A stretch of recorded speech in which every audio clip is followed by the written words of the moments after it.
Haruka, un loser timide et asocial, se retrouve isekaiisé dans un autre monde avec toute sa classe. Mais tout bascule quand il est le seul à obtenir une compétence cheat qui lui confère une chance infinie.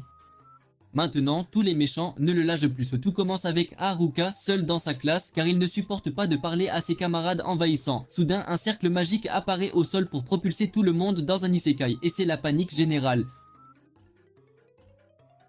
Haruka est plutôt serein, il a déjà lu ça dans un manga. Mais après réflexion, il tente de fuir la classe car survivre dans un autre monde, c'est beaucoup trop de stress. Les portes ne s'ouvrant pas, Haruka se faufile dans le plafond, pensant avoir échappé au cercle magique. Malheureusement, le cercle le rattrape et le projette dans un plan astral où il rencontre l'un des dieux de l'anime. Le vieux bonhomme engueule Haruka pour son retard, puis fait apparaître une bibliothèque de compétences magiques à choisir. Haruka parcourt la liste et constate que ses camarades ont déjà pris les compétences stylées, ne lui laissant que les miettes. Frustré, il s'en prend au dieu car ses compétences ne lui serviront à rien dans ce nouveau monde. À force de crier, le vieil homme en a marre, alors il bénit Haruka avec toutes les compétences poubelles restantes, puis le téléporte dans le nouveau monde. Là-bas, Haruka découvre un sac magique pouvant contenir une infinité d'objets, et à l'intérieur, une tenue parfaite pour s'intégrer.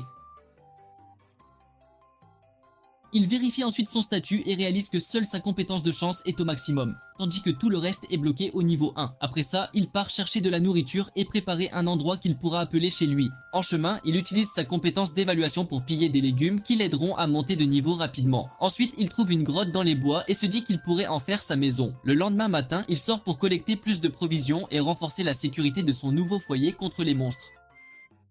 Pendant ce temps, il tombe sur deux gobelins de bas niveau dans les bois et il est effrayé car il va devoir les combattre. Comme les deux gobelins sont faibles, il enchante son bâton de magie et leur porte une attaque surprise, les éliminant sans difficulté. Ce soir-là, de retour dans sa grotte, il réalise qu'il est maintenant niveau 2 grâce à la bataille. Alors pendant les jours suivants, il tue des gobelins pour augmenter ses stats et continue de construire sa maison de rêve. Cependant, Haruka en a marre de manger des champignons au petit déjeuner. Alors il part chasser de la viande et trouve un lapin de Pâques. Il court à toute vitesse pour l'attraper. Quand il y parvient enfin, sa compétence de perception s'active et il réalise qu'il n'est pas seul dans ces bois. Il s'avère que ce sont ses camarades de son monde précédent, alors il panique, ne voulant rien avoir à faire avec eux. Cependant, quand il voit Tuka, sa déléguée de classe, il hésite à se montrer, car il a le béguin pour elle. Mais il change d'avis, car ce style de vie de solitaire est épique et il ne veut pas y renoncer. D'un autre côté, les brutes de la classe commencent à se rapprocher de sa position, il est donc forcé de se cacher derrière un buisson. Ce faisant, il fait un bruit qui attire Haru, le chef des brutes, qui vérifie le buisson pour trouver l'origine du son. Comme Haruka ne veut absolument pas être attrapé, il lâche son lapin de Pâques, ce qui trompe Haru, lui faisant croire que c'était l'animal qui avait fait le bruit. Une fois que Haru part avec ses acolytes, Haruka les suit et écoute leur conversation, espérant obtenir des infos utiles. Il s'avère que Haru parle des filles de cet isekai qui ont développé de magnifiques pastèques prêtes à être cueillies, et ses amis veulent aussi participer à cette récolte. En entendant cela, Haruka comprend que ces brutes sont juste en quête d'action, mais il est rassuré, les filles sont en sécurité, car Tuka est une déléguée de classe qui ne plaisante pas. Après, Haruka réalise que Haru a capturé un intello nommé Tanaka, et l'utilise comme un chat GPT low cost pour connaître les compétences nécessaires pour craquer les filles. Malgré tout ça, Haruka s'occupe de ses affaires et retourne à sa grotte, seulement pour réaliser que son niveau de solitaire a augmenté. Il suppose que c'est parce qu'il a tourné le dos à ses camarades, mais n'y pense pas trop et décide d'améliorer sa maison.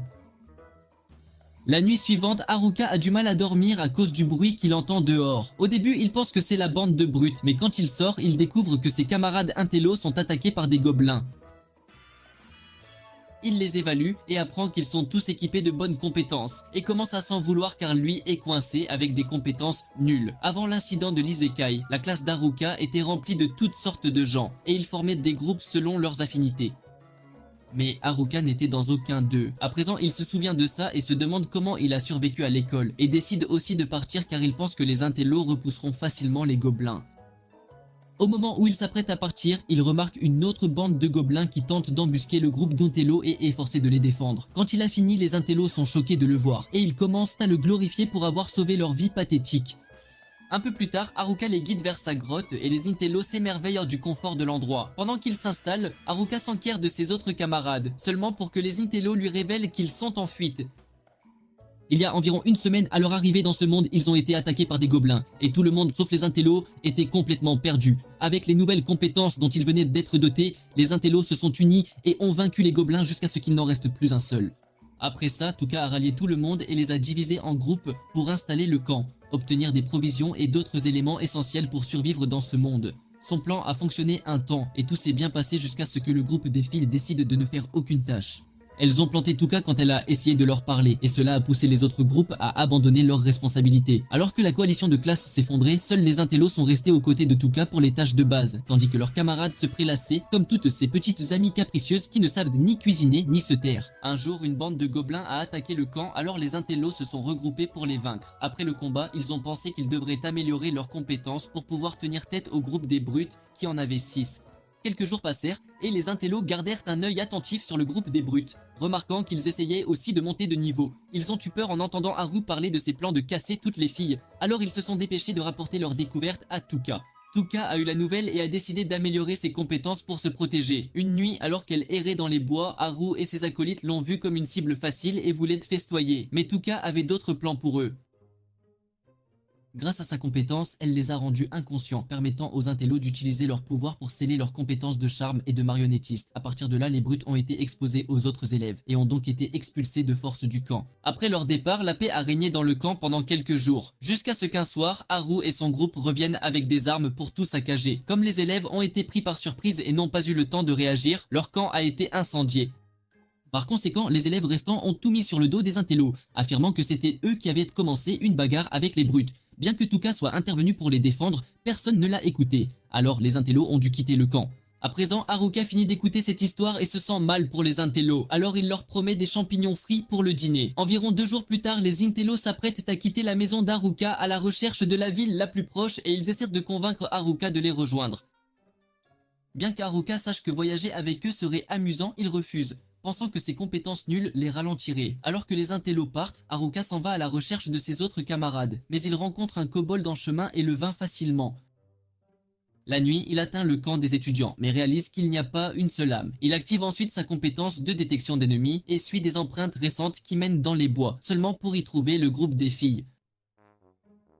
Sachant qu'elles sont difficiles à gérer, Haruka s'enfuit pour les éviter, mais elles le poursuivent. En pleine course, la chef des filles, Shima, supplie poliment Haruka de l'aider et cela choque le jeune homme car les filles ne sont pas du tout gentilles. Haruka s'arrête et demande ce qu'elles veulent. Alors Shima révèle qu'elle cherche le groupe d'Intello pour s'excuser de leur avoir été dur. Les filles admettent qu'elles ne peuvent pas se défendre contre les monstres et que les Intellos étaient les seuls à les maintenir en vie. En larmes, elles supplient Haruka de leur enseigner tout ce dont elles auront besoin pour survivre dans ce monde, promettant de se repentir. Les voir supplier ainsi rend difficile pour Haruka de refuser leurs requêtes, et c'est ainsi qu'il active par erreur sa compétence de soumission, les transformant toutes en ses animaux de compagnie. Bien que cela ait fait partie de ses rêves les plus fous, il a peur car si Tuka le découvre, elle va lui faire la peau. Il réfléchit intensément à comment annuler cette soumission et ne remarque même pas quand Tuka apparaît et essaie de lui parler. Il faut quelques cris pour qu'Haruka remarque sa présence, et cette prise de conscience soudaine le choque. Il s'avère que Tuka est là avec son propre groupe de filles, et elles ont l'air épuisées par toute cette marche.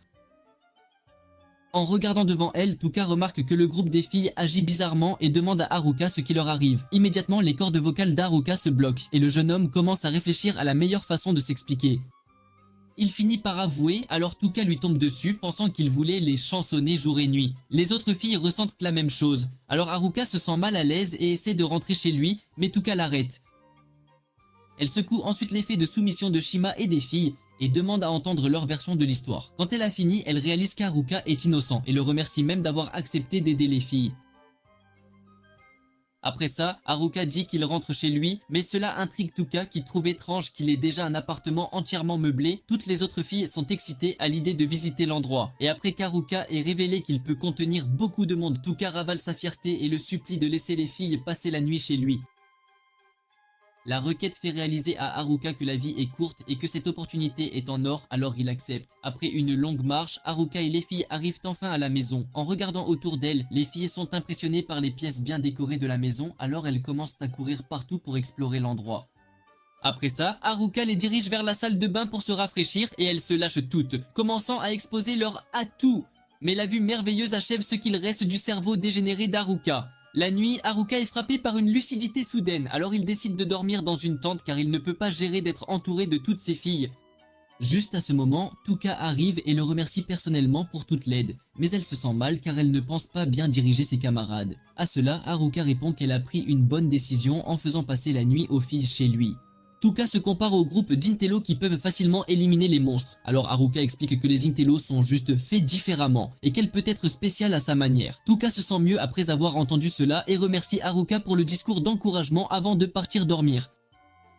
En l'absence de Tuka, Haruka commence à fantasmer sur les filles allongées dans son lit et réalise que s'il entre dans sa chambre ce soir, il sera papa d'une portée de 25 en 9 mois, alors il décide de rester là. Le lendemain matin, il se réveille et réalise que quelque chose devait forcément surgir, comme les impôts, car une fille nommée Chika est dans sa tente. Chika rampe vers lui et lui dit de se lever car le petit déjeuner est prêt. Quand on lui demande ce qu'il y a au petit déjeuner, elle répond des champignons et du poisson grillé, et Haruka s'enflamme. Il s'avère qu'il est heureux car il n'a jamais pu manger de poisson depuis qu'il est dans ce monde. Pendant qu'il se régale, Chika et Tuka se demandent pourquoi il n'a pas mangé de poisson depuis si longtemps alors qu'il vit devant une rivière. Haruka répond qu'il n'a pas pu en attraper car ils sont rapides et glissants. Il demande ensuite aux filles comment elles ont attrapé du poisson. Alors une fille nommée Amame utilise sa magie de foudre pour électrocuter la rivière, faisant mourir beaucoup de poissons. Voyant cela, Haruka a une idée et dit à la fille d'utiliser sa compétence à nouveau. Quand elle ne le fait pas, il enveloppe son sort de foudre dans un cube et l'utilise pour attraper son premier poisson. Cette petite astuce lui fait gagner la compétence de foudre de niveau 1, et Tuka se demande comment il a fait. Haruka explique qu'il peut obtenir n'importe quelle magie élémentaire s'il l'enveloppe dans sa boîte d'emballage magique, et Tuka trouve cela impressionnant. Plus tard, Haruka demande à Tuka si elle a décidé de la suite, alors elle répond qu'elle veut trouver la ville la plus proche. Elle ajoute aussi qu'elle aimerait monter de niveau avant d'y aller, alors Haruka décide de l'aider avec ça. Cet après-midi-là, il rassemble les filles pour un exercice d'entraînement et demande d'abord de confirmer leur niveau. En moyenne, les filles sont de niveau 15 et plus, ce qui effraie Haruka, car il est à peine niveau 8. Il suppose que les filles n'auront besoin de lui pour rien. Mais quand il remarque des kobolds cachés dans un buisson, il les expose et dit aux filles de les vaincre pour un test.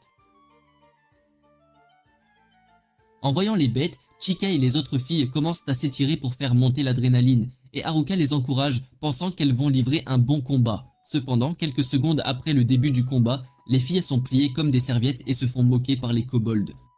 Pendant que les filles se remettent, Haruka demande ce qui s'est passé, et elles commencent à donner des excuses à tout va pour compenser leurs bêtises. Plus tard, Chika rencontre Haruka et le remercie pour toute l'aide, soulignant qu'il n'est pas comme les brutes qui vous laissent profiter d'elle.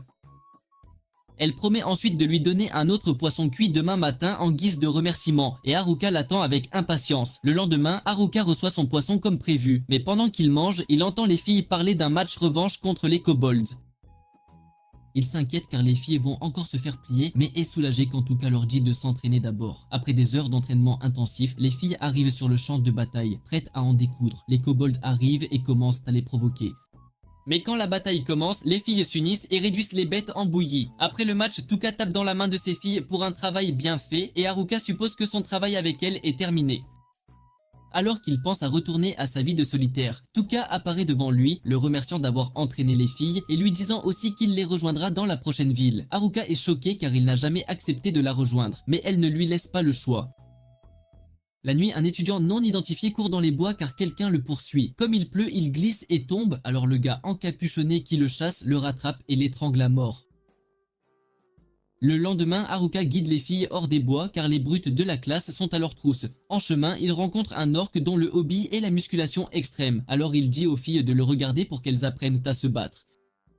Alors qu'il charge l'orc, il plonge à la dernière seconde et se cache derrière un arbre, cherchant quel genre de magie il peut utiliser contre la bête. Malheureusement, l'orc le renifle, alors il n'a d'autre choix que d'attaquer avec son bâton. Après un seul coup, l'orc est assommé, mais les filles sont déçues car elles n'ont rien appris. Alors qu'elles continuent leur voyage, Haruka trouve un autre orc et décide de le vaincre avec une boule de feu, mais les filles ne sont pas satisfaites. Tuka se plaint qu'elle ne peut rien apprendre à ce rythme car Haruka est trop fort. La nuit, pendant que les filles grignotent la viande de l'orc mort, Haruka découvre une nouvelle compétence qui lui permet de voir les bois comme Google Maps.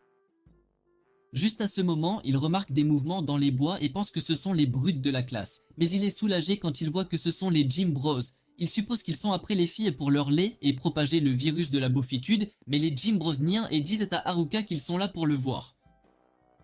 Cela fait penser à Haruka qu'ils sont maintenant à Gabriel. Mais quand ils nient, il leur demande pourquoi ils se cachent des filles. L'un d'eux dit que c'est parce qu'ils ne peuvent faire confiance à personne. Après tout, quelqu'un a une compétence pire que le charme, qui est la compétence de détournement. Et il est déjà sûr que les brutes de la classe ne l'ont pas. En entendant cela, Haruka essaie de leur faire peur en leur faisant croire qu'il possède ladite compétence, mais ils ne bronchent pas car ils se sentent à l'aise avec le fait qu'il ait une compétence aussi surpuissante. Après tout, même il ne fera rien de mal avec. Ils promettent ensuite de garder un œil sur les brutes de la classe et supplient Haruka de s'excuser auprès des filles en leur nom. Alors qu'ils s'éloignent, Haruka ne remarque pas que Tuka a tout écouté. Le lendemain matin, elle rencontre Haruka et essaie de s'excuser de lui avoir caché sa compétence. Mais Haruka lui dit de ne pas s'en faire car il sait déjà qu'elle possède la compétence de détournement. Quand Tuka demande comment il l'a découvert, Haruka lui dit qu'il y a juste réfléchi. Tuka lui rappelle que la compétence de détournement prend la vie de quelqu'un en échange de sa compétence et demande pourquoi il l'aide même en sachant cela. Haruka répond que les intellos connaissent sa compétence et ont décidé de ne pas la sceller parce qu'il lui faisait confiance. Et lui aussi lui fait confiance. Alors il n'a pas peur d'elle. Ces mots font rougir Tuka, mais elle est heureuse qu'Haruka lui fasse confiance. Plus tard ce matin-là, les filles sont épuisées par la marche, alors Haruka arrive avec du jus, mais elles ne sont pas gratuites. Une fille dit qu'elle le paiera dans la chambre, et Haruka y réfléchit seulement pour que Tuka apparaisse et lui gâche tout. Un peu plus tard, Haruka dit aux filles de l'attendre et s'élance pour explorer toute la forêt. En chemin, il se lance un buff physique couplé à une compétence de poids pour se rendre plus léger. Avec ça, il saute sur les arbres comme un singe sous stéroïdes et réalise qu'il peut maintenant voler. Cependant, en explorant la forêt, il remarque qu'il descend et tombe au sol. Le lendemain, c'est comme d'habitude, Haruka guide les filles dans les bois. Après avoir rencontré plusieurs orques, il guide enfin les filles hors des bois et elles sont toutes excitées. Au fond de lui, Haruka se dit qu'il doit rester vigilant car elles sont à découvert et les collines bloquent sa vue. Il vérifie ensuite sa fenêtre de statue et remarque qu'il a acquis la compétence de marche aérienne, alors il la teste. Voyant Haruka marcher en plein air, Tuka se demande ce qui se passe au nom du dieu de l'anime. Alors Haruka lui dit qu'il essaie d'explorer. En regardant au loin, Haruka remarque un groupe d'aventuriers entourés d'une meute de loups et en informe Tuka. Tuka insiste pour aider les aventuriers, mais Haruka est sceptique car il ne sait pas si ce sont de bonnes personnes. Comme il n'en est pas sûr, il se dit qu'il va vérifier le groupe par lui-même et commence à activer une série de compétences pour l'aider à se déplacer. D'abord, il lance le buff physique, puis il crée des vents, suivi de la compétence de marche aérienne pour l'aider à atteindre rapidement les aventuriers. D'une manière ou d'une autre, il trouve Tuka accroché à son manteau et réalise que le vent l'a entraîné. Elle crie tout le long, alors Haruka perd le contrôle et s'écrase directement sur les aventuriers. Quand la fumée se dissipe, tous les monstres sont évanouis et les aventuriers se demandent ce qui vient de se passer. Le chef, Hofter, se présente et remercie Haruka d'avoir sauvé son groupe, ce qui sidère Haruka, car il comprend les gens de ce monde. Curieux, Haruka demande à Hofter pourquoi il a été attaqué. L'homme explique qu'il était en mission d'extermination pour se débarrasser de loups qui s'en prenaient à des marchands. Après ça, Haruka offre aux collègues d'Hofter des champignons médicinaux pour leur redonner de la vitalité. Ils adorent, car c'est une denrée rare pour eux. Peu après, Toka reprend connaissance de sa chute et les autres filles la rejoignent. En voyant les aventurières, ils se pressent autour d'elles, car ce sont des elfes. Ensuite, Hofter guide tout le monde vers la ville la plus proche, Amui, et les filles sont folles de joie à l'idée de commencer leur nouvelle vie.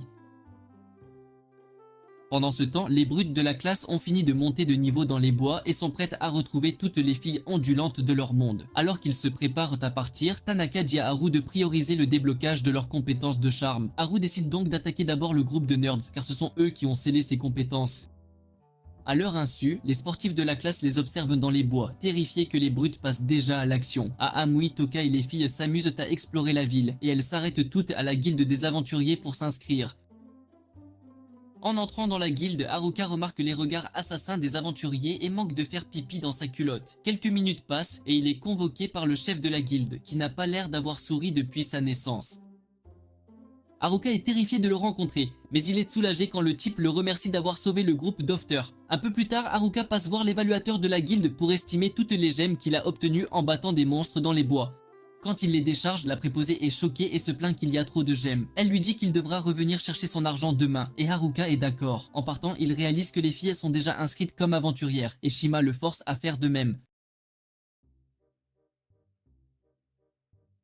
Alors qu'il s'y met, le personnel de la guilde lui dit qu'il ne peut pas s'inscrire, car il n'a pas encore atteint le niveau 10, le minimum pour s'enregistrer avec un groupe. Pour y aller en solo, il devra être niveau 20 ou plus.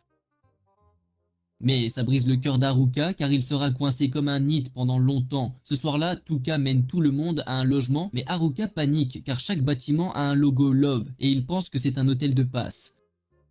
Après une bonne nuit de sommeil, Haruka prend son petit déjeuner au restaurant et se dit qu'il va retourner dans les bois car les filles sont saines et sauves. Après son repas, il s'arrête à la guilde seulement pour réaliser qu'il est payé 8 millions de pièces pour les gemmes d'hier et qu'il y en aura d'autres par versement. Le chef de la guilde dit que c'est parce qu'ils n'ont pas plus de pièces en caisse, et Haruka est d'accord. Au fond de lui, il est excité d'être un Elon Musk du pauvre, et toutes les filles sont ravies d'avoir de l'argent pour acheter tout ce dont elles ont besoin. Assis dans la pièce, Getek attire l'attention d'Haruka et lui recommande un bon endroit pour dépenser son argent. Mais Haruka commence à penser que c'est un endroit où de belles elfes offrent des massages, et plus si affinité. Malheureusement, Getek le mène à une boutique un peu glauque où sont vendus des artefacts et des armes spéciales. Haruka examine l'endroit et prend une cape qui peut cacher sa présence, ainsi qu'un gant qui peut augmenter sa puissance d'attaque de 7%. Il passe les heures suivantes à acheter des armes magiques, et avant qu'il ne s'en rende compte, sa carte est pleine. Malgré tout, un collier magique attire son attention, et il apprend vite que c'est un objet de combinaison qui lui permettra de fusionner plusieurs armes magiques et d'utiliser leurs capacités simultanément. Haruka réalise que c'est similaire à la façon dont il combine ses compétences magiques et décide de l'acheter. Mais c'est là que Tuka arrive, le cherchant. Elle lui crie dessus pour avoir passé autant de temps dehors car il est déjà tard, mais ça surprend Haruka et il combine accidentellement presque tous les objets qu'il a achetés. Le commerçant commence à lui crier dessus, disant que ce qu'il a obtenu vaut 10 millions de pièces et qu'il doit payer. Grâce à Gatik, le commerçant accepte de baisser le prix à 8 millions. Et c'est ainsi qu'Haruka dit adieu à la liste Forbes de cet isekai. Le lendemain, Haruka se réveille en regrettant ce qui s'est passé la nuit dernière, souhaitant pouvoir sortir de la ville et gagner plus de gemmes. Cependant, il ne peut pas car les étrangers ne sont pas autorisés à quitter la ville tant qu'ils ne sont pas devenus aventuriers et n'ont pas obtenu un permis. Il sait aussi que s'il essaie de s'échapper, Tuka le rattrapera et lui fera une sacrée scène. En tenant compte de tout cela, il décide d'utiliser la cape magique qu'il a achetée hier pour devenir invisible et se faufiler hors de la ville. Cette idée fonctionne un moment car il se faufile facilement devant Tuka et quitte son logement. Au moment où il s'apprête à sauter la clôture de la ville, des filles le repèrent et lui demandent ce qu'il fabrique. Haruka est choqué et s'effondre au sol comme la bourse. En regardant les filles, il se souvient qu'elles sont les célébrités de sa classe et qu'il en manque une. Il trouve la fille disparue qui regarde des vêtements à un étal ouvert. Mais il a peur car la fille est naturiste et peut se dénuder à tout moment. Effrayé que cela arrive, Haruka et les trois autres filles se précipitent à toute vitesse pour arrêter la fille bizarre. Et il faut la grâce des dieux de l'anime pour qu'Haruka la convainque de rester habillée. Le lendemain matin, Tuka et les filles se préparent à partir pour une quête, alors Haruka demande à les accompagner. Tuka refuse parce qu'il a essayé de s'échapper hier, mais Haruka ne s'en soucie pas, car il compte bien s'échapper à nouveau. Une fois qu'il a confirmé que les filles sont parties, il active sa cape d'invisibilité, se faufile par la porte principale et commence à célébrer comme un fou, car son plan fonctionne. Il veut retourner à sa maison dans les bois, alors il s'élance ignorant même une meute de gobelins. Cependant, il s'arrête quand il voit un groupe de bandits attaquer un chariot noble. Bien qu'il entende une fille crier à l'aide, il décide de continuer à courir vers les bois, mais c'est là qu'un des bandits l'attaque. Haruka parvient à esquiver l'attaque, car il ne veut pas qu'une lance lui transperce le corps. Il essaie même d'expliquer sa situation aux bandits, mais comme il refuse d'écouter, Haruka utilise son nouveau bâton pour les retirer au feu. Bientôt, les bandits se remettent du rôti d'Haruka et tentent de l'attaquer à nouveau, mais Haruka esquive jusqu'à ce qu'il s'épuise et s'évanouisse. Après cela, la princesse en détresse arrive du chariot et se présente comme Marielle. Elle remercie Haruka d'avoir vaincu les bandits, mais se demande si elle devrait le remercier, car les bandits se sont un peu battus tout seuls. Voyant l'idiote à 2 neurones tressaillir, Haruka se dit qu'il a trouvé un autre simplet. Marielle demande ensuite son nom à Haruka et le supplie de l'accompagner pour le reste de son voyage parce qu'elle a peur. Elle mentionne aussi qu'elle aimerait lui montrer sa gratitude et c'est tout ce qu'il faut à Haruka pour oublier qu'il allait dans les bois. Pendant qu'il escorte Marielle, il révèle qu'il vient de quitter une ville avec des auberges bizarres et il déteste l'endroit car il ne laisse pas les étrangers sortir sans permis. Il critique même le seigneur de la ville, mais c'est là que Marielle se met à pleurer parce que son père est le seigneur de la ville dont il parle. Cette révélation fait réaliser à Haruka qu'il retourne en ville et il commence à supplier d'être libéré, mais Marielle refuse. Pendant ce temps, les sportifs de la classe affrontent les brutes car ils ne veulent pas qu'ils mettent la main sur les filles. Mais juste au moment où ils sont sur le point de commencer à se battre, la mystérieuse silhouette encapuchonnée apparaît de nulle part et poignarde Haru dans le dos. Après la mort de Haru, les autres brutes de la classe tentent d'attaquer le type encapuchonné et ils finissent tous les deux comme Haru. Effrayés pour leur vie, les sportifs de la classe s'enfuient, mais le type encapuchonné les rattrape quand même. Ce soir-là, Haruka est forcé de rejoindre Marielle au manoir de son père, mais pendant qu'il attend qu'elle se rafraîchisse, il devient nerveux et décide de s'éclipser. Quand il arrive à la porte, Marielle le prend la main dans le sac, mais Haruka prétend qu'il voulait juste prendre l'air. Ensuite, Haruka est servi à une table pleine de viande et le gaillard ne perd pas de temps à déchaîner son appétit. Marielle essaie de lui parler tout le temps, mais ses oreilles sont en mode ne pas déranger et ça l'énerve. Elle essaie d'acheter son attention en lui promettant beaucoup de pièces et une carte d'identité noble qui lui permettra de quitter la ville sans problème. Au début, Haruka est excité de pouvoir enfin quitter la ville, mais il continue de manger son repas et ignore Marielle, même avec tout son maquillage. Le lendemain, Haruka informe les filles de sa classe qu'il a été invité au manoir du Seigneur la nuit dernière, mais son wifi de gorge se bloque quand on lui demande pourquoi il a été invité. Toka lui dit de ne pas quitter la ville, et il accepte de rester là où il est. Après que les filles soient parties pour leur quête, il se sent soulagé d'avoir enfin un peu de calme et sort immédiatement, car il compte utiliser sa nouvelle carte d'identité pour s'échapper de la ville. Il s'arrête chez les marchands pour acheter des provisions et laisse une note à Toka expliquant qu'il va chercher les Jimbro de la classe car il s'inquiète pour eux. Il se dirige ensuite vers la porte de la ville, montre sa carte d'identité aux gardes et obtient l'autorisation de partir sans problème. Une fois dans les bois, il apprécie d'être seul et pense que cet endroit est parfait pour se détendre, sans que personne ne le dérange. Il envisage de rentrer chez lui quand un orc apparaît soudainement derrière lui. Il l'abat en un coup, mais il trouve ça étrange car les orques apparaissent normalement beaucoup plus profondément dans la forêt. Plus tard ce jour-là, Haruka trouve les Jimbros gisant dans les bois dans un état terrible et pense d'abord qu'ils sont déjà morts, mais il réalise vite qu'ils respirent encore. Il utilise ses potions immédiatement pour les soigner, car il ne veut pas qu'ils meurent devant lui. L'un des sportifs se réveille et admet qu'ils ont fait des bêtises, puis demande si les filles sont en sécurité. Haruka lui dit que les filles sont toujours en ville et indemnes. Alors les sportifs expliquent que les brutes de la classe sont déjà finies car elles ont été détruites par quelqu'un d'autre. Ils révèlent que l'attaquant est un génie des maths et ils croient qu'il a tout orchestré depuis le début. Ils mentionnent aussi que la déléguée de classe est sa prochaine cible car elle possède la compétence Hijack. Haruka se souvient que cette capacité permet de voler les compétences d'autres personnes en les battant et il sait que seuls lui et les nerds en étaient conscients avant. Il se demande comment les sportifs l'ont découvert, alors ils expliquent que l'attaquant l'a cherché spécifiquement. Quand il ne l'a pas trouvé, il les a battus sévèrement, pensant qu'il courait vers elle pour de l'aide et le mènerait directement à elle. Au lieu de cela, ils ont choisi d'aller dans la direction opposée pour saboter son plan. Ils disent ensuite à Haruka que la seule option est de faire équipe et de vaincre ce type ensemble. Haruka y réfléchit et réalise qu'il veut protéger ses camarades de classe, alors il accepte d'aider, mais précise qu'il gérera le combat seul. Les sportifs pensent qu'il a perdu la tête, mais ils voient qu'il est sérieux et respectent sa décision. Ils lui demandent s'il a un plan, mais il leur dit simplement de retourner en ville, de rencontrer Toka et de s'excuser d'avoir agi comme des idiots. Alors qu'ils partent, Haruka s'avoue qu'avoir du renfort rendrait les choses plus faciles. Mais s'ils échouent contre l'attaquant, personne ne resterait pour protéger les filles. Alors ils décident que se battre seul est le choix le plus sûr. Pendant ce temps, Haruka se souvient de l'avertissement concernant la compétence d'arme surpuissante de l'attaquant. Il comprend qu'une fois une compétence d'arme activée, l'utilisateur devient vulnérable car elle ne peut pas être annulée en cours d'utilisation. Il décide donc de créer une nouvelle compétence qui pourra exploiter cette faiblesse. Peu après, il tombe sur un groupe de gobelins et utilise sa compétence d'évaluation pour vérifier leur niveau. Ils sont 2 fois son niveau. Pourtant, il les attaque et les vainc avec facilité. Malgré tout, il n'est pas satisfait car il a besoin d'ennemis plus forts s'il veut monter de niveau plus vite. Juste à ce moment-là, un roi gobelin apparaît et il y voit l'occasion parfaite. Alors que le monstre l'attaque, il utilise sa compétence d'enveloppement pour combiner ses capacités et lance une contre-attaque qui vainc le roi gobelin en un seul coup. À ce moment-là, il réalise qu'il peut créer de nouvelles capacités en combinant ses compétences dites poubelles. Cependant, un nouveau monstre apparaît soudainement derrière lui et il le voit comme un empereur gobelin de niveau 50.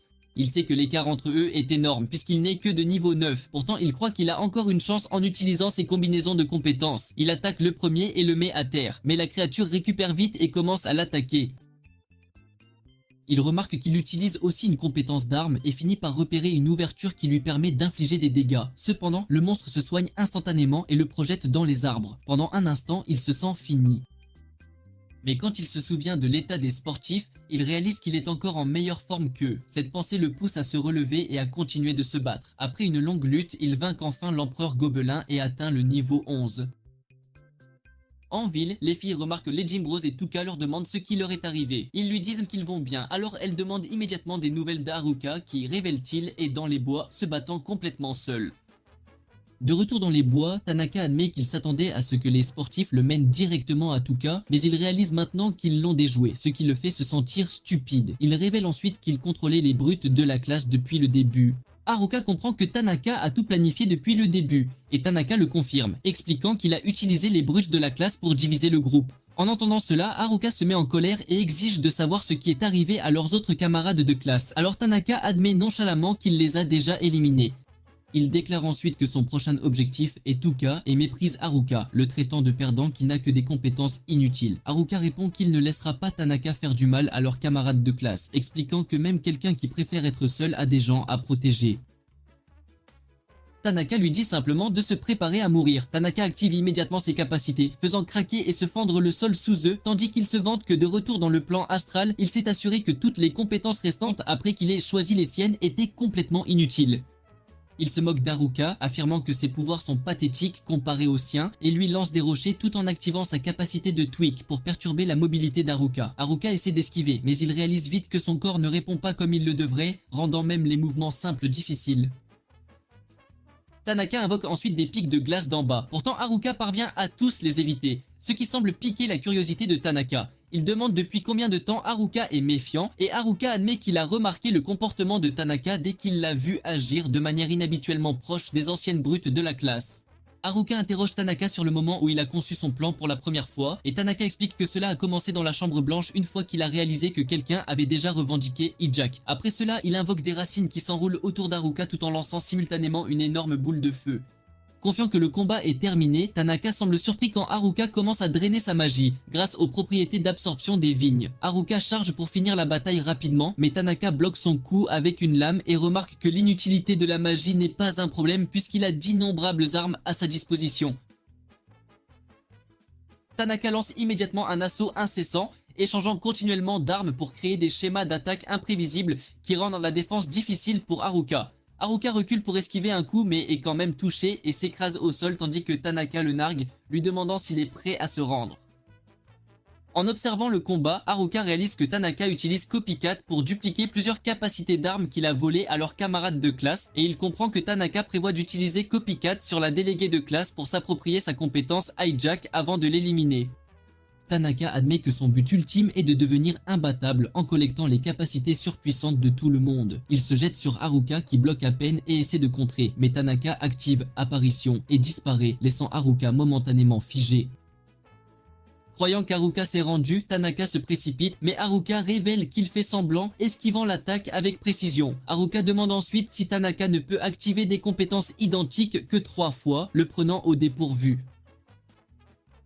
Confirmant ses soupçons, Haruka explique qu'il a déduit la limitation de Copycat en observant que Tanaka n'utilise jamais la même capacité plus de 2 fois de suite pour préserver ses pouvoirs volés. Tanaka ricane, affirmant que ce défaut est insignifiant car Haruka ne pourrait jamais égaler ses techniques d'armes. Cependant, Haruka lui dit qu'il a déjà égalé sa vitesse. Utilisant cette ouverture, Haruka déchaîne une rafale de coups, forçant Tanaka à reculer et préparant un coup de grâce, seulement pour que Tanaka lance un sort en plein combat. Haruka réalise vite qu'il doit encore faire face aux capacités de triche que possède Tanaka. Tanaka, furieux après avoir subi des dégâts, déclare qu'il n'a pas encore utilisé sa compétence la plus puissante, affirmant que tout le reste est faible comparé à elle. Il saute d'en haut, démolissant le terrain sous eux, mais Haruka le nargue, lui demandant si c'est tout ce qu'il a. Avant qu'il ne puisse réagir, Tanaka réapparaît soudainement derrière lui et lui assène sa technique de mort instantanée, projetant Haruka au sol sur le champ. Tanaka se moque de lui, déclarant qu'il regrette d'avoir gaspillé des capacités sur quelqu'un d'aussi faible, mais ajoute que cela n'a pas d'importance car une fois qu'il aura Hijack, il dominera complètement. Haruka regarde Tanaka partir, certain que le combat est terminé, mais de manière inattendue, il prend la parole, surprenant Tanaka. Tanaka se fige, choqué qu'Haruka ait survécu, et exige de savoir pourquoi la mort instantanée a échoué. Haruka explique calmement que sa capacité de santé générale l'a protégé des effets nocifs. Et comme la mort instantanée en fait partie, son efficacité a chuté drastiquement. Il ajoute que son paramètre de chance est au maximum, rendant la technique presque impossible à réussir contre lui. Tanaka insiste, demandant pourquoi Haruka est tombé en premier lieu, et Haruka admet qu'il ne voulait tout simplement pas l'embarrasser. Tanaka demande ensuite comment Haruka a maintenu sa mobilité alors qu'il avait utilisé Tweak pour l'immobiliser. Haruka révèle qu'il a activé Marionnettiste, une compétence qui lui permet de fonctionner comme une marionnette. Cela prouve que même ses capacités soi-disant inutiles ont de la valeur. Tanaka devient de plus en plus frustré et déchaîne un barrage de techniques d'armes, mais Haruka part chacune d'elles tout en soulignant que Tanaka épuise ses utilisations de compétences de manière imprudente. Tanaka est stupéfait, croyant que ses calculs étaient impeccables, mais Haruka rétorque que dans un monde fantastique, des éléments imprévisibles existent, ce qui signifie que les maths seuls ne peuvent garantir les résultats. Tanaka réfléchit à la raison pour laquelle il a suivi cette voie. Dans leur monde précédent, il trouvait la vie ordinaire ennuyeuse et aspirait à l'excitation. Alors, quand le cercle magique est apparu dans leur classe ce jour-là, c'était exactement ce qu'il cherchait. Il a conçu son plan de domination, croyant que c'était son billet pour le frisson, et s'est pleinement engagé à l'atteindre, même si cela signifiait envoyer ses camarades de classe au Nirvana. Il s'attendait à la perfection après avoir éliminé tout le monde. Pourtant, il ne comprend pas pourquoi Haruka et ses compétences dites de bas étage lui donnent du fil à retordre. Tanaka attaque de nouveau, mais Haruka le désarme et s'apprête à porter le coup fatal, pour se retrouver empalé, réalisant que Tanaka avait manipulé la lame à distance. Tanaka intensifie l'assaut, clamant que sa victoire est mathématiquement garantie. Cependant, Haruka riposte, expliquant que son cerveau d'Einstein est inutile s'il ne s'est pas entraîné correctement. Tanaka tente de le poignarder à nouveau, mais Haruka contre-attaque avec sa technique du Gambit, lui assénant un coup dévastateur qui met Tanaka KO. Haruka est épuisé par la perte de mana et tient à peine debout, atteignant son point de rupture. Au moment où il est sur le point de s'effondrer, les geeks arrivent, partis à sa recherche quand il n'est pas rentré en ville. Ils l'aident à sortir de la forêt, notant que tout le monde s'était inquiété en apprenant qu'il s'était battu seul. Les filles le saluent, disant qu'elles attendaient à son retour, et s'excusent auprès des geeks de les avoir expulsés du camp, exprimant leur gratitude pour avoir sauvé Haruka. Il remarque que toute la classe s'est regroupée, et pour la première fois, il sent qu'ils n'auront peut-être plus besoin de lui. Tentant de partir et de retrouver sa vie de solitaire, il est intercepté par Tuka, qui avoue s'être fait un sang d'encre. Elle exprime son soulagement qu'il ait survécu, mais le prévient que les filles comptent bien lui faire la morale pour avoir abandonné la ville. Ensemble, elles le traînent pour s'assurer qu'il ne puisse plus s'échapper. Le lendemain, Haruka croise les geeks et leur demande s'ils se dirigent vers le donjon. Ils lui disent qu'ils chassent un objet rare qui ferait enfin que les gens cessent de les traiter comme des moins que rien avant de partir. Haruka réalise qu'il a déjà retrouvé les geeks et s'est occupé de Tanaka, alors il sent qu'il est temps de quitter la ville et de retrouver sa vie de solitaire, ce qu'il désire désespérément. Cependant, Tuka apparaît soudainement derrière lui, disant qu'ils doivent discuter. Haruka demande si elle va encore le gronder, se souvenant comment les filles l'avaient déjà réprimandé. Elle lui rappelle qu'elle n'a même pas encore fait sa propre leçon de morale, et le réprimande pour avoir affronté Tanaka seul, insistant sur le fait qu'il ne devrait pas faire de telles cascades dangereuses. Haruka s'excuse immédiatement, réalisant que Tanaka n'est rien comparé à sa colère. Il admet ensuite qu'il veut juste profiter de sa vie de solitaire sans la mettre en rogne. Il pense à l'objet mentionné par les geeks, se disant que s'il le trouve, personne ne le gronderait plus, et décide de le chercher dans le donjon. Pendant ce temps, le seigneur d'Omui est dans son bureau quand Mariel apparaît et lui dit de faire une pause. Il explique qu'Omui est une ville frontière et que la récente augmentation des attaques de monstres a dévasté l'économie. Il doit donc continuer à travailler ou la ville ne prospérera jamais. Soudain, un garde fait irruption, rapportant qu'une horde de monstres approche. Au même moment, Haruka se dirige vers le donjon mais rencontre un groupe d'orques et décide de s'en occuper. Le maître de guilde ordonne à Toka de chasser les monstres près de l'autoroute, mais Mariel l'interrompt, avertissant que des monstres sont sur le point d'attaquer un village voisin qui a déjà été anéanti. Donc tout le monde doit se préparer à défendre la ville. Haruka charge les orques, notant qu'il ne les a jamais vus se regrouper ainsi. Pourtant, il les isekaiisait tous sans effort. Il affronte ensuite leur chef, un roi orc de niveau 37, et le submerge d'un combo dévastateur, le projetant au sol. Il se demande pourquoi les orques l'ont attaqué en groupe mais décide de ne pas trop y penser et se dirige vers le donjon. Utilisant sa compétence de furtivité, il se faufile devant les gardes comme un pro. Bien qu'il se sente nerveux, voyant combien d'aventuriers sont passés par là, il décide de chercher l'objet qui augmentera son affinité. Il aperçoit un coffre au trésor mais il est rempli de bric-à-brac et il ne trouve pas l'objet dont il a besoin. Il envisage de demander aux marchands en ville qui vendent des objets spéciaux, se disant que le marchand pourrait savoir où le trouver. De retour à la porte de la ville, les aventuriers attendent, anticipant la horde de monstres. Après un moment, le maître de guilde commence à se demander si les orques vont même venir. Mariel dit qu'il devrait arriver d'un instant à l'autre et les aventuriers se préparent au combat.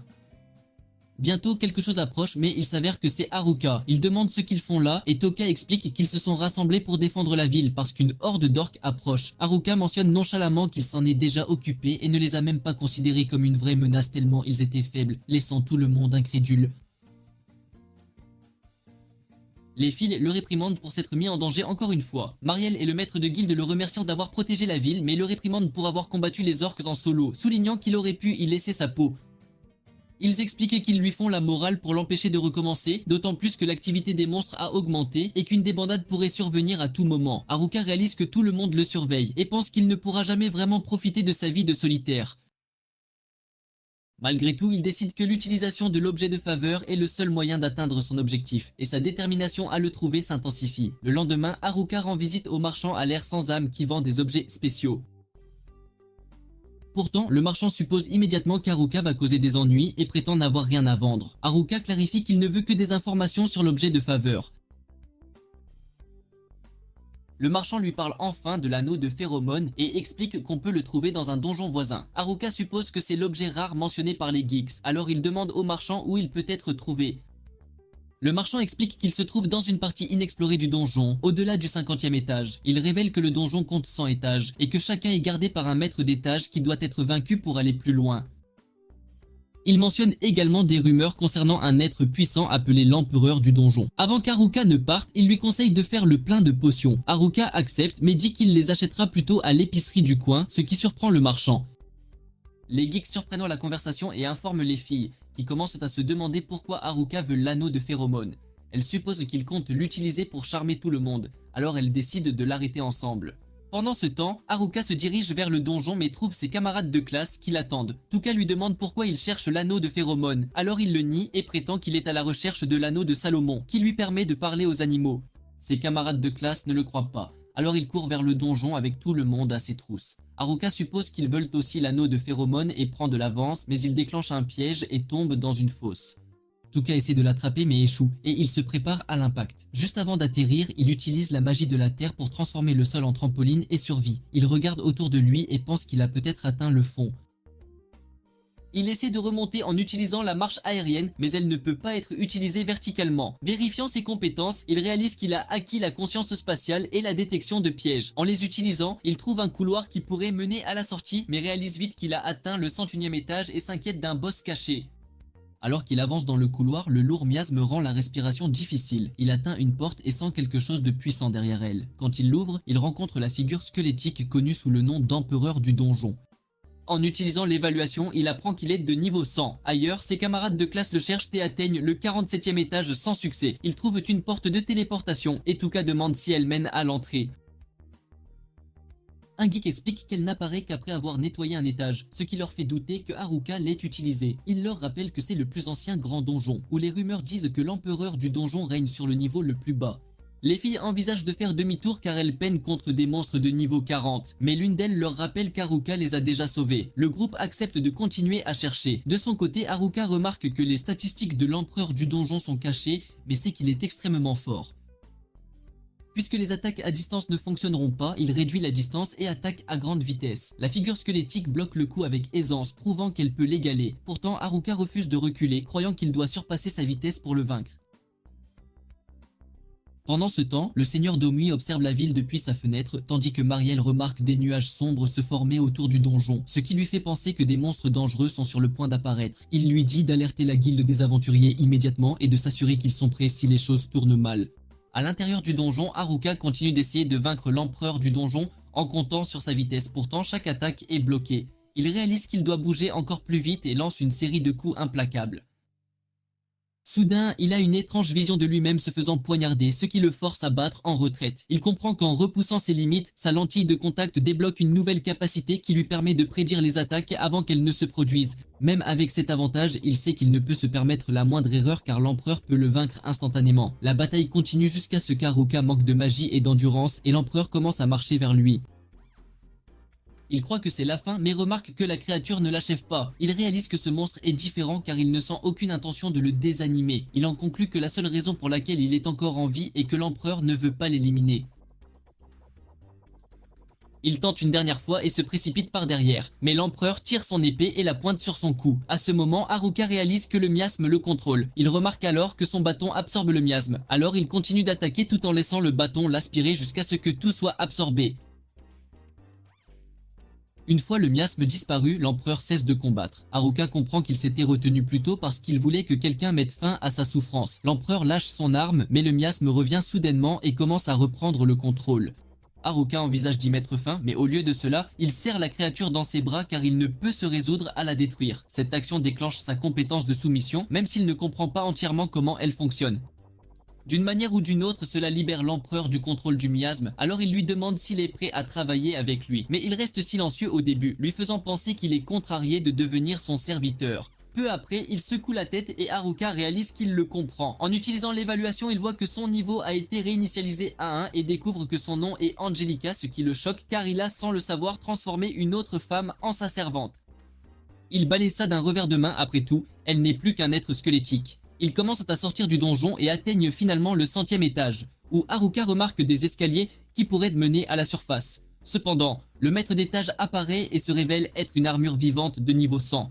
Haruka pense qu'il n'a aucune chance puisqu'il a eu du mal contre Angelica plus tôt. Il essaie d'éviter le combat et utilise la magie de la terre pour créer une ouverture au plafond, prévoyant de s'échapper avec la marche aérienne. Quand il lève les yeux, il voit 2 minotaures de niveau 99 l'attendre au-dessus. Alors que la panique s'installe, une explosion soudaine se produit. Il réalise vite qu'Angelica a vaincu les 3 ennemis à elle seule. Ensuite, elle se concentre sur l'armure laissée par le maître d'étage, et Haruka comprend qu'elle veut la porter. Elle enfile l'armure, mais il remarque vite qu'elle est bien trop lourde pour son petit corps et sa planche à pain. L'armure se remodèle soudainement pour lui aller parfaitement. Quand il utilise l'évaluation, il apprend qu'elle est maudite, ce qui la contrarie clairement, et cette réaction lui fait réaliser qu'elle partage la même personnalité stricte que Tuka. Pendant ce temps, les autres descendent les escaliers du donjon en s'inquiétant pour Haruka puisque personne ne le trouve. Ils atteignent finalement le 50e étage et se retrouvent en face à face avec un monstre massif. Oda l'identifie comme un cyclope. De retour à la guilde des aventuriers, des rapports indiquent que quelque chose d'étrange se passe dans le donjon. Pourtant le maître de guilde doute d'elle puisque le garde du donjon n'a soulevé aucune inquiétude. Hofter souligne que le garde n'est pas fiable, alors il devrait se préparer quand même. Interrogé sur le groupe d'Haruka, Hofter explique qu'ils ont disparu sans laisser de traces, tandis que Mariel espère que ses instincts se trompent. Au 98e étage, Haruka donne une cape à Angelica pour lui remonter le moral, mais il sent bientôt un monstre à proximité. Il utilise l'évaluation et identifie une liche, se rappelant que seule la magie sacrée fonctionne contre elle. La liche lance une attaque magique, mais Haruka l'esquive. Il se souvient alors que son bâton peut détruire les créatures des ténèbres. Alors il tape la liche avec et la vainc instantanément, lui faisant réaliser à quel point le bâton est puissant. Au 97e étage, il rencontre des mythes venimeuses et comprend que leur poison le désanimerait au contact. Il crée une boule de feu, les attire, puis augmente les flammes et les brûle toutes en même temps. Au moment où il atteint le 95e étage, il sent une forte présence. Une épée vivante vole vers lui et une évaluation montre son niveau 100. Elle attaque sans relâche, le forçant à esquiver tandis que sa contre-attaque rate à cause de ses mouvements étranges. L'épée invoque alors des lames plus petites pour le submerger, alors il dit à Angelica d'intervenir. Elle charge et la tranche net en deux, prouvant qu'elle reste incroyablement forte malgré son niveau réduit. De retour au 50e étage, les autres luttent contre le cyclope alors que l'épuisement s'installe. Les filles commencent à perdre espoir, tandis que Kakazaki, le chef des musclés, se demande ce qu'Haruka ferait. Tuka semble prête à abandonner, pourtant Kakazaki et Oda révèlent qu'ils ont un plan. Le cyclope attaque de nouveau, incitant Kakazaki à activer sa compétence d'accélération et à foncer tandis que les filles le soutiennent avec de la magie. Même là, le cyclope porte un coup, lui faisant réaliser qu'il ne peut pas le vaincre seul. Il révèle alors qu'il n'a fait qu'agir comme appât, permettant à Oda de tirer une flèche à pleine puissance directement dans l'œil du cyclope et de le vaincre instantanément. Alors que tout le monde célèbre, Tuka réalise qu'ils travaillent ensemble grâce à l'influence d'Haruka, ce qui renforce sa détermination à le trouver. Pendant ce temps, Haruka et Angelica atteignent le 85e étage, mais le sol commence soudainement à trembler alors qu'une horde massive de monstres se dirige vers eux. De l'autre côté de la ville, un garde se détend en pensant au groupe d'Haruka quand il voit soudainement des rats s'échapper du donjon, effrayé. Curieux, il regarde à l'intérieur et est choqué de voir des monstres apparaître juste à l'entrée.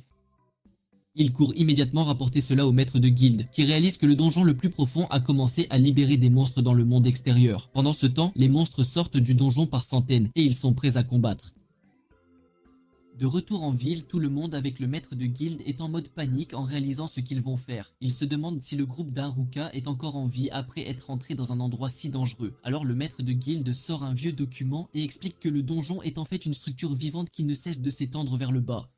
Une fois qu'il atteint sa limite, les monstres ne peuvent plus être contenus et commencent à déferler. Il déclare que le seul moyen d'arrêter le désastre est de vaincre le boss du plus bas étage, car cela ferait disparaître tous les monstres.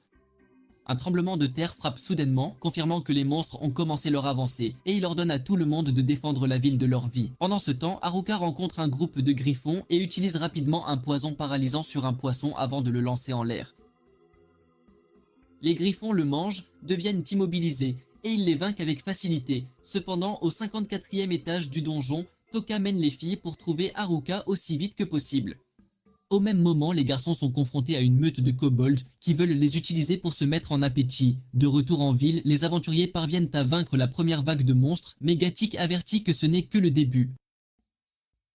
Le maître de guilde croit que le groupe de Haruka pourrait être capable de vaincre le boss du donjon, alors il suggère d'envoyer quelqu'un pour les informer de la situation. Marielle est choisie, mais elle commence à paniquer parce qu'elle ne veut pas y aller seule. Voyant cela, le maître de guilde comprend que la mission est trop difficile pour une fille comme Marielle, alors il ordonne à Hofter de l'escorter dans le donjon. Hofter est un peu sceptique à ce sujet car il était prêt à se préparer pour la prochaine contre-attaque.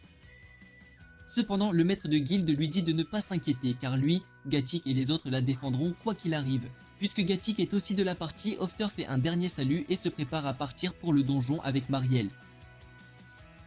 Au même moment, Haruka est au 81e étage du donjon quand tout à coup, il est attaqué par des monstres ressemblant à des poissons. Voyant cela, Angelica réagit vite pour le défendre en tranchant les poissons. Après cela, Haruka étudie les poissons se déplaçant dans l'eau et en remarque d'autres sous la surface. Il les identifie comme des espadons et réalise que leurs attaques tranchantes pourraient être fatales. Se souvenant du comportement des poissons congelés, il utilise la magie de glace pour les ralentir avant de les geler complètement avec sa compétence d'emballage. Alors qu'il avance, le maître d'étage apparaît et invoque une vague géante. Haruka réagit en créant une planche de surf avec la magie de la terre et chevauche la vague tout en évitant les attaques. Il vainc finalement le monstre et continue vers la surface. En chemin, il trouve un anneau qui augmente la chance et un bracelet qui supprime les malédictions. Après avoir vaincu un nécromancien au 75e étage, il obtient un orbe qui confère la maîtrise de la vie et de la mort. Bien qu'il envisage de garder les objets, il réalise qu'Angelica en a plus besoin à cause de sa malédiction. Elle hésite mais les accepte après qu'il ait insisté. Peu après, elle retire son casque et révèle qu'elle s'est transformée en humaine.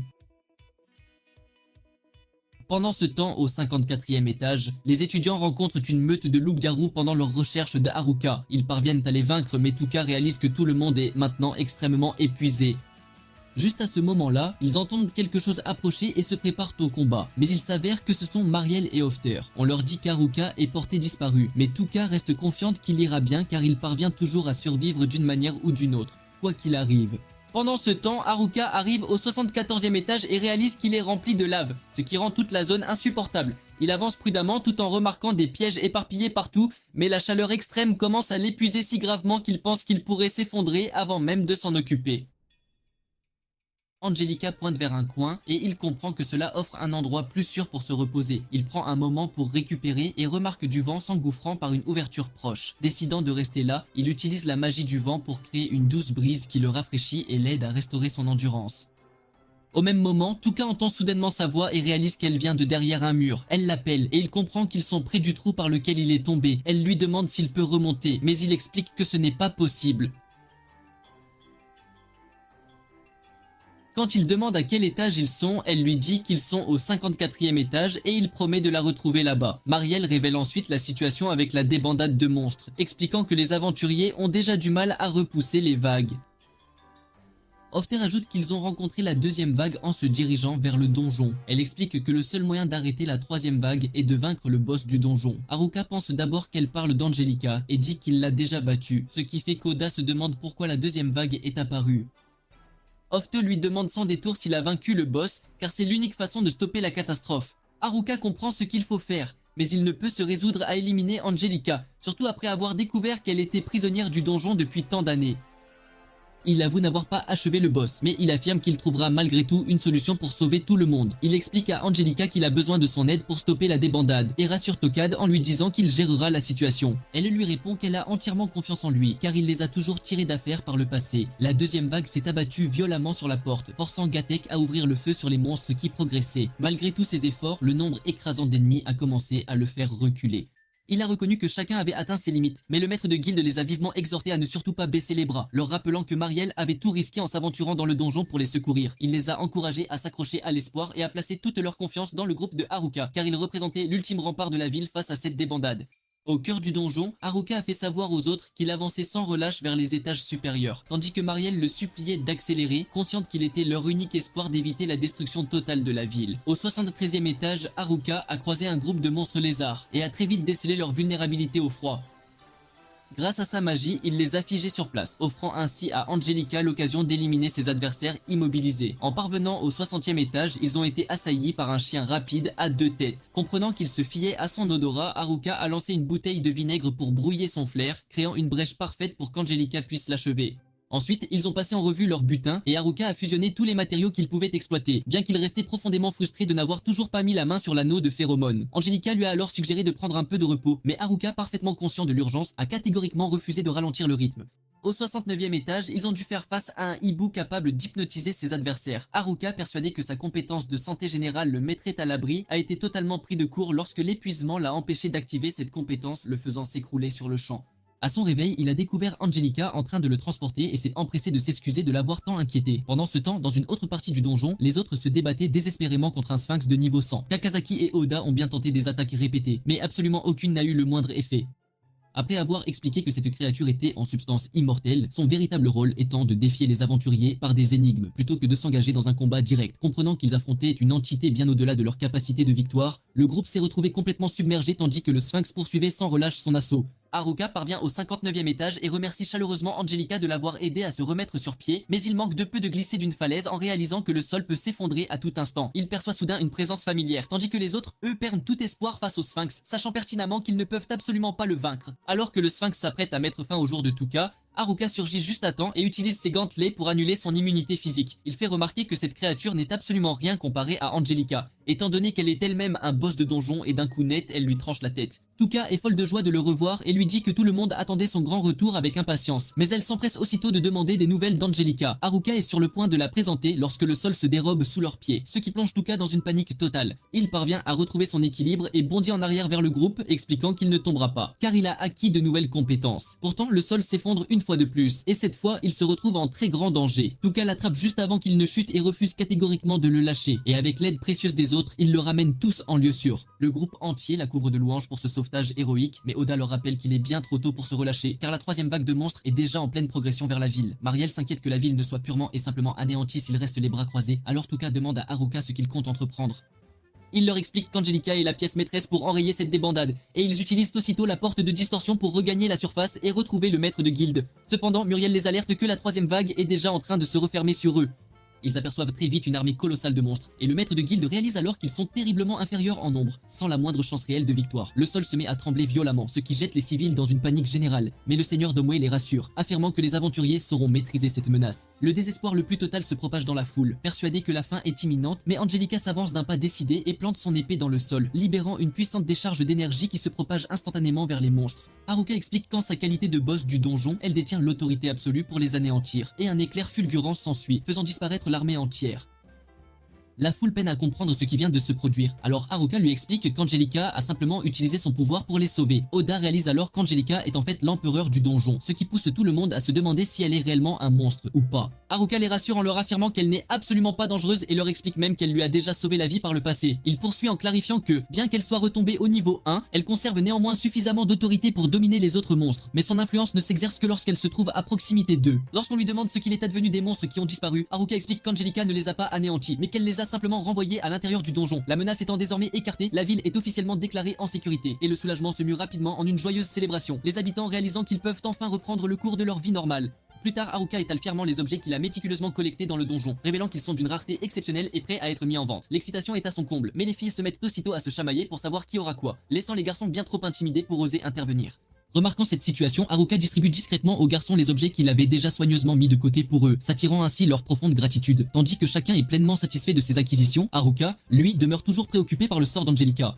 Elle a décidé de rester en ville, mais il s'inquiète qu'elle puisse avoir des difficultés à s'intégrer, étant donné son manque flagrant d'expérience sociale. Haruka est aux anges après avoir engrangé une belle somme en vendant son butin, et Tuka le remercie chaleureusement car elle obtient enfin l'équipement tant désiré. Elle lui demande de bien vouloir lui présenter Angelica, et il lui révèle alors qu'elle est en réalité le boss du donjon. Tuka le soupçonne d'avoir utilisé l'anneau de phéromone sur elle, mais il lui explique qu'il ne l'a jamais trouvé, et qu'il a plutôt eu recours à sa compétence de soumission. Cela la met profondément mal à l'aise, alors elle l'interroge sur les raisons de son acte, mais il ne parvient pas à lui donner de réponse vraiment claire. Elle décide donc d'interroger Angelica directement et l'entraîne à l'écart, tandis que Haruka, lui, espère sincèrement qu'elle s'entendra bien avec tout le monde. Angelica rejoint les filles dans leur chambre et elle s'empresse de lui demander son âge. Elle leur répond qu'elle a 17 ans, ce qui les ravit, car elle est très proche de leur propre âge. Tuka l'interroge alors sur son passé, et Angelica explique qu'elle était prisonnière au plus profond du donjon, jusqu'à ce que Haruka la libère en utilisant sa compétence de soumission pour briser sa terrible malédiction.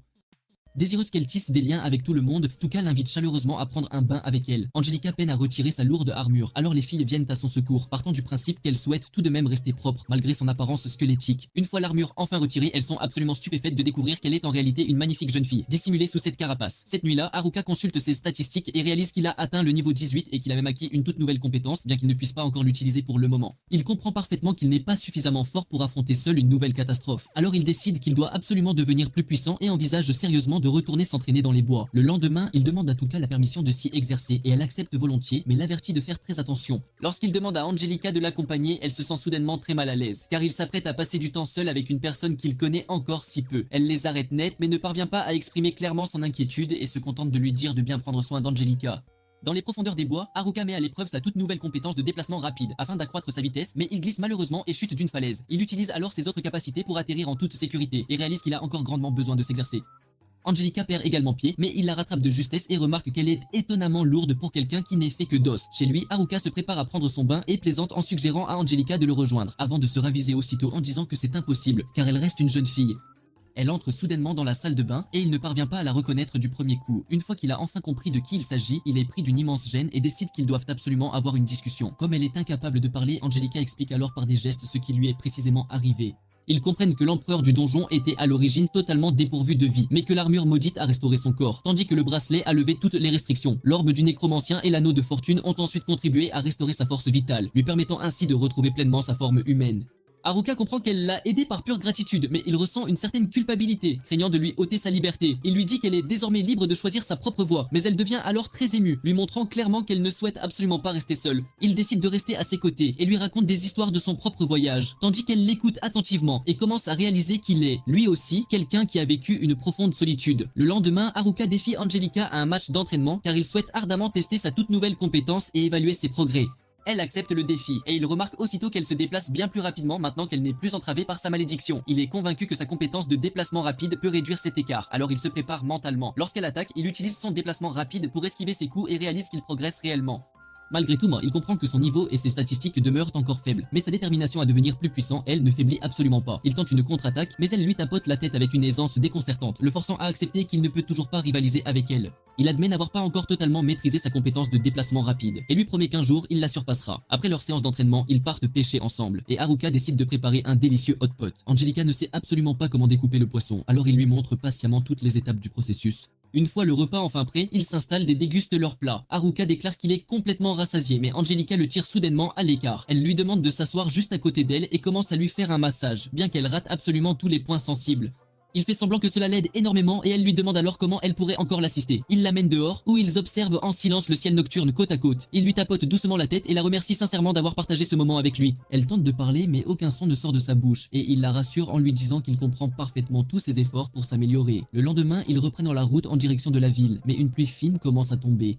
Haruka lui saisit la main et l'exhorte à se dépêcher pour éviter d'être complètement trempé. À leur arrivée, les filles les accueillent avec une joie débordante, mais elles remarquent aussitôt qu'il lui tient la main et réagissent avec une gêne évidente. Certaines tentent d'interroger Angelica sur ce qui s'est passé, mais Tuka les interrompt et se contente de lui souhaiter un simple retour. Après cela, les garçons demandent à Haruka s'il a bien accompli tout ce qu'il s'était fixé comme objectif, mais il les écarte d'un revers de main. Angelica s'approche de lui, mais il lui dit de ne pas s'en faire et commence à s'éloigner. Elle lui demande alors de patienter un instant et le remercie sincèrement pour absolument tout ce qu'il a fait pour elle.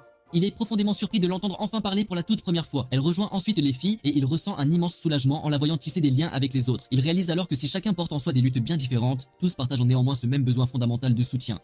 Cette pensée renforce considérablement sa détermination à devenir plus puissant par ses propres moyens afin de pouvoir protéger ses amis lorsqu'ils auront le plus grand besoin de lui. C'est la fin de la vidéo du jour. Si vous êtes resté jusqu'à présent, n'hésitez pas à commenter Pink Plots juste en dessous. Lâchez-moi un maximum de likes et je vous posterai votre modèle préféré. Abonnez-vous à la chaîne si vous souhaitez découvrir un autre récapitulatif de ce genre. À la prochaine.